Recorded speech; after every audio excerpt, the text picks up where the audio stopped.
Hello, and welcome to the spiritual reflection today from Deborah's Tree. I'm the Reverend Roslyn Taylor. So happy you're joining me for this reflection. And so, what I want to do is continue on the series of reflections on the book of Revelation.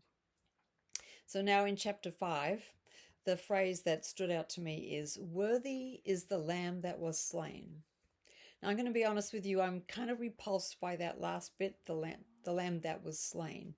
It sort of brings up for me associations with the practice of child sacrifice in ancient Canaan, which then turned into the ancient Jewish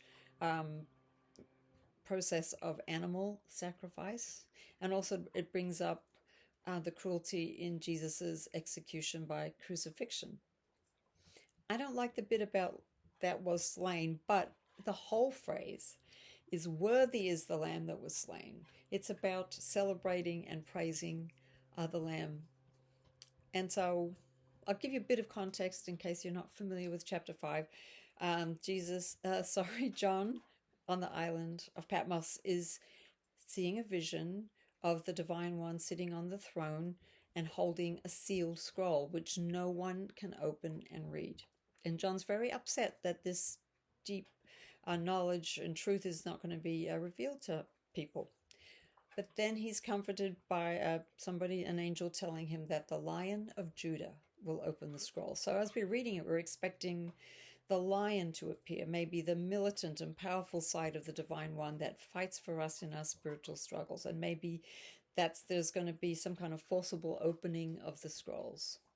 But instead, the lamb appears.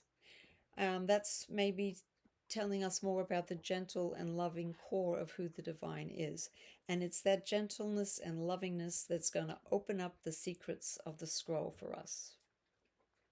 So as the story develops, the lamb who represents Jesus after his resurrection as a divine human, the lamb takes the scroll from the one on the throne, and then a great chorus of angels and elders and tens of thousands of living creatures all cry out, "Worthy is the lamb that was slain to receive power and wealth, wisdom and strength, honor and glory and praise."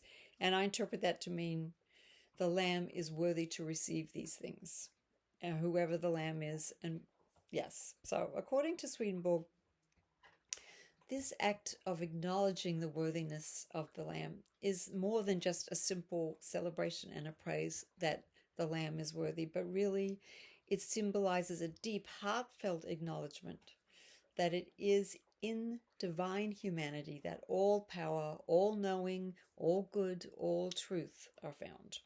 Those are the qualities that are sort of represented by the words of the wisdom and the riches and the honor and the glory. It's really about those deep spiritual qualities of knowing and truth and good and power.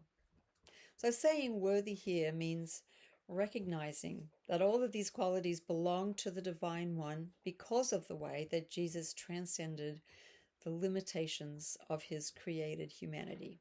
He brought what was merely human in him into alignment with what was divine in him. And this process took a long time, his whole lifetime, and Swedenborg calls that the glorification. Now, we may not be able to have any felt sense of what that was like for Jesus to unite or bring together or align what was merely human with what was divine, to create divine humanity. But we have a similar process ourselves, our own spiritual transformation or regeneration. And that happens in a similar way. The Divine One brings our limited human nature into alignment with all that is good and true and powerful that we've received from the Divine One within our spirit. So saying worthy, not only is that referring to the Lamb, to the divine humanity, but also it means that we are worthy when we recognize and acknowledge those same qualities within our own spirituality, and when we acknowledge with humility. That's when we draw on the Divine One's power and wisdom and goodness and truth, all of those qualities within us as we make day-to-day choices in our lives, as we walk our spiritual path of transformation. And Swedenborg also suggests that the Lamb represents the way that the divine humanity is accessible to all people. Remember, it says tens of thousands of living creatures were praising and crying out, "Worthy is the Lamb that was slain." So obviously it's a universal opportunity. It's a universal invitation to be enlightened by the Lamb.